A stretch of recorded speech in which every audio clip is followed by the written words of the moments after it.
Hey, what's going on, guys? It's Lance. I have a question for you.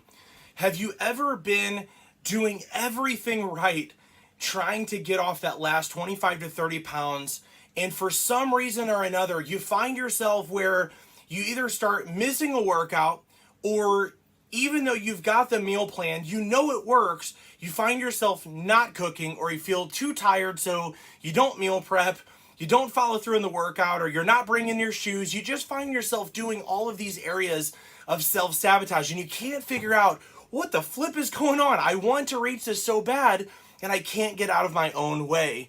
If that is you, if you've been there, you're in the right place today. Stay tuned, because I want to chat with you today about actually how to get over the self-sabotage. And the truth is that what you think might be causing this is probably not even close. And so what we want to do is today kind of dive in a little bit to what we have noticed in the last 16 years of working with coaching clients, so that you can get out of your own way and you can actually start seeing some results, but more than anything, results that last. So we have a firm belief that the majority of fitness is comprised of what we call temporary makeovers, meaning that there are tons and tons and tons of stories where people will drop some sort of weight 60, 90 days, maybe even 6 months, and they gain it all back. This is what we call a temporary makeover. What we're looking for is what we call a permanent transformation. The difference is again, whenever I started my journey, 22 and a half, 23 years ago, somewhere around there, I have had some flubs, but I have not gotten off track, or I've not gone backwards, so to speak. And the reason is not because of discipline or anything like that. It's because I know the things to work on as a fitness coach. So what we do with our clients, rather than just telling them, eat this and follow this and don't ask questions, we want them to know every single reason as to why we do what we do.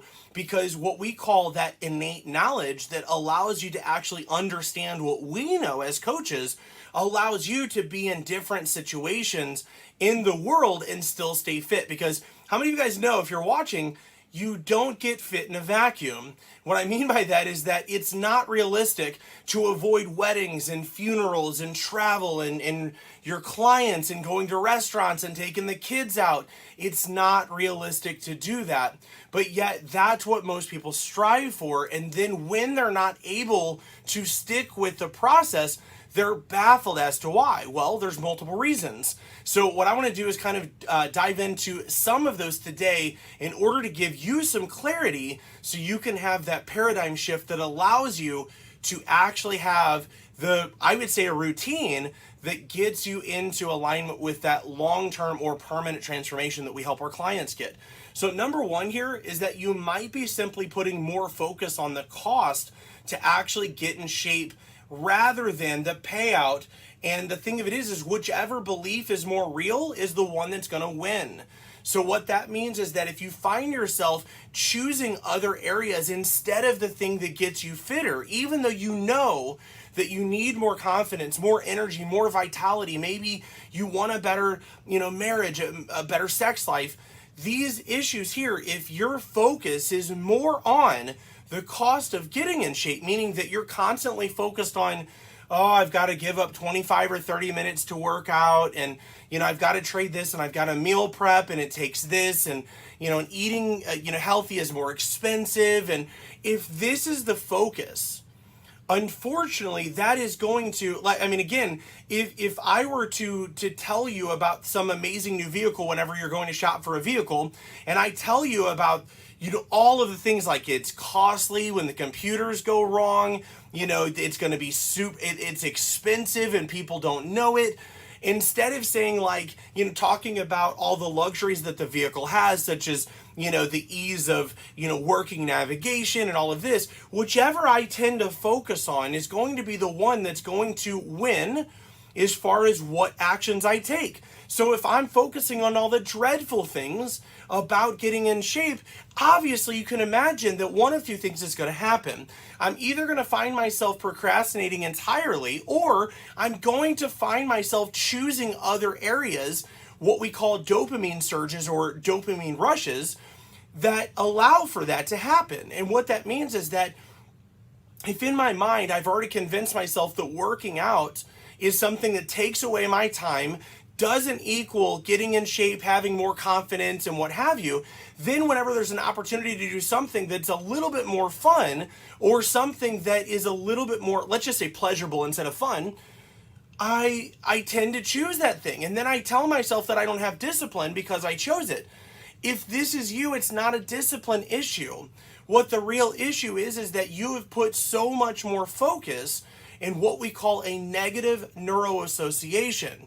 What this simply means is that to you, working out and getting in shape is more painful than getting in shape and receiving the consequences of positive confidence, more energy, vitality, a better sex life, getting a raise because your confidence is up, going for that better business because you have the, I would say, the stamina to do so and the self-belief.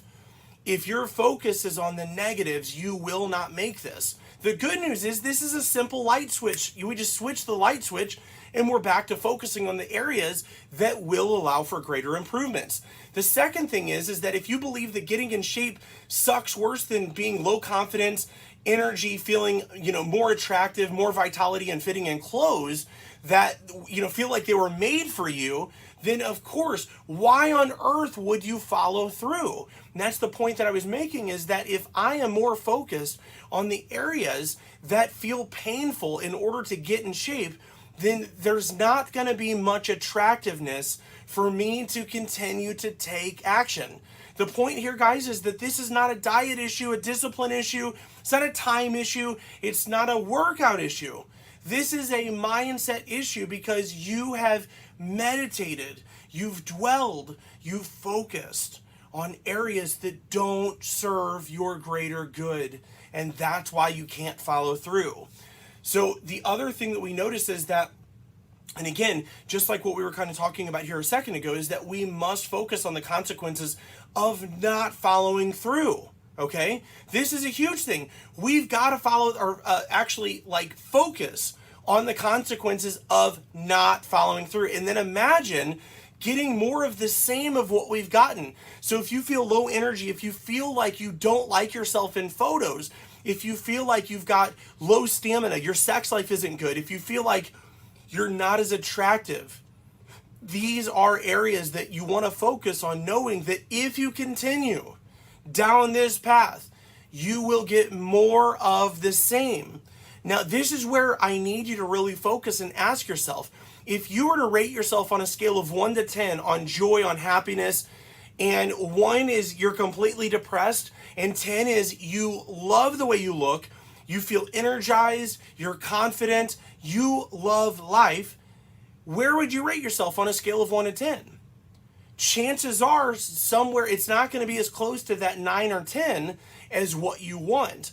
And the thing of it is that what you've been doing, hear me now, what you have been doing and not doing has allowed you to be in the space right now that gave you that number that you just rated yourself on. So if you rated yourself a 5, just know that the foods you choose, the workouts you avoid, the workouts you choose, even if you are working with a trainer and you're rating yourself at a 5, the choices that you're making, and I know this is hard, the choices that you're making up to this point have literally brought you to where you're at that gave you that rating. Now the question is that if you are okay with more of that, then keep doing the same things you've done. If you're not, you must figure out what you need to do in order to make those changes consistently. So again, we've got to follow through on focusing on what happens when we don't follow through. You have to know that if you don't follow through on workouts, now missing a workout, having a bad meal or something like that is not going to alter your plans. It's not. So there is a level of self-sabotage that happens when people, and this is the next point, sometimes people make a simple mistake and they feel like the gravity of that mistake is so much more severe that they begin self-sabotaging right after they made a mistake. And the reality is, guys, I make mistakes on my nutrition all the time. It's not one, full disclosure, I don't rarely skip workouts because that's not really a weakness for me, but nutrition is a major weakness for me. It's not a lack of knowledge. I have all the knowledge on nutrition. What is it then? You don't need more Google, more knowledge on nutrition. You need accountability, you need mindset, and you need strategies that allow you to follow through indefinitely, and that's the key. We also have to have our dream and vision in the forefront more often because life happens. And again, as to reiterate, you don't get fit in a vacuum. What I mean by this is that if you're not focused on what your desired outcomes are, you guys, listen, you know that you're unsatisfied right now. You know that you don't like what you see in photos. You glance at the mirror and sometimes you like what you see and sometimes you don't. Or maybe you're like one who's been where I've been, where you just never like what you see in the mirror or in photos and you crop yourself out and so on and so forth. If this is you, you need to determine what would be better than this. Don't just decide like, I'm sick of this and I want to be in better shape. What specifically do you want? You need to determine that. And what I usually do with clients is rather than determining a weight, if you've been at a clothing size or if you've been at a confidence level that really did help you before, start by aiming to get back there or halfway to it and start setting your marks. But here's the ticket. When you determine what it is that you want, it's not enough to just decide and then just start working towards it. There will be life happening to you, meaning that you're going to have a boss that says something and then you get home and you don't feel like focusing on what your goals are. So that's going to allow you to maybe do what I've done before, where you grab a handful of Cheez-Its and all of a sudden after an hour later, you've eaten the entire thing of Cheez-Its because you were emotionally eating. These are the sort of things that happen when your goal is not at the forefront of your attention. So what our clients do is they write down their goal, they put it on their phone, their computer, on the mirror, so that they can see this on a regular basis. Because here's the thing, guys, you will have days that suck. And those sucky days, if you are not focused on what your goal is, you're going to be tempted to do things or to enjoy things that take you out of alignment with your goal. And that's the sort of stuff that starts making you feel less, I would say, well, here's what happens. People start feeling guilty, ashamed, and then they start suffering with shame because they start going, I just can't follow through. I say I want this, but clearly I don't because I can't follow through.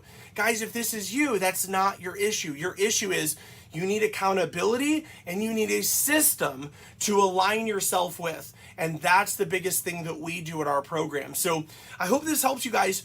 There are, if you really do focus on these areas of mindset, instead of only trying to make your diet more rigid, and instead of trying to crack the whip to make yourself more disciplined, and instead of trying to crack the whip to make yourself get to the gym more often, you must focus on some of the root issues, or you're constantly going to be solving issues from a symptom basis indefinitely. And I have watched this happen. I have watched trainers struggle with their weight and struggle with getting in shape. And then finally, to the end of this, they reach out and realize, wait a second, this is not a knowledge issue here. I've got something that's not in alignment. And guys, if this is you, I just want you to know there's hope. This is why we teach and do what we do, because the status quo doesn't work. It's not enough for you to just get a freaking meal plan and a workout program and to be set on your own. If that were the case, you would be fit right now, but you're not. And you're not happy. And that's the reason. Maybe you've been fit, but if you cannot stay fit, guys, if you've done keto, if you've done paleo, and you've run and you've done the elliptical and you've all these things, and they've worked before, but you're not in that shape right now, then they didn't work. If you're not in shape from the things that you claim worked before, they only worked for a temporary makeover, which means that it did not work. If you want to continue to get the same results, then prepare to keep on doing the same things over and over. If you want something different, this is where you want to start looking at a different approach. If you want to know what that approach is, if you'd like to learn a little bit more, shoot me a DM. Let's chat just a little bit. So you can probably tell we don't do pressure sales or pressure anything. We want to make sure that you are in alignment with what we call your GPS. That's alignment with your desired outcomes, your desired life. And we're dang good at helping people to do that without burning themselves out or neglecting their friends or family or career to do that.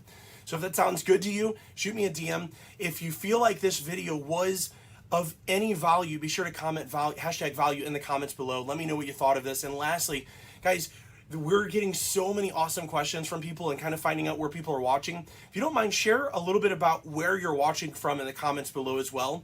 And I will chat with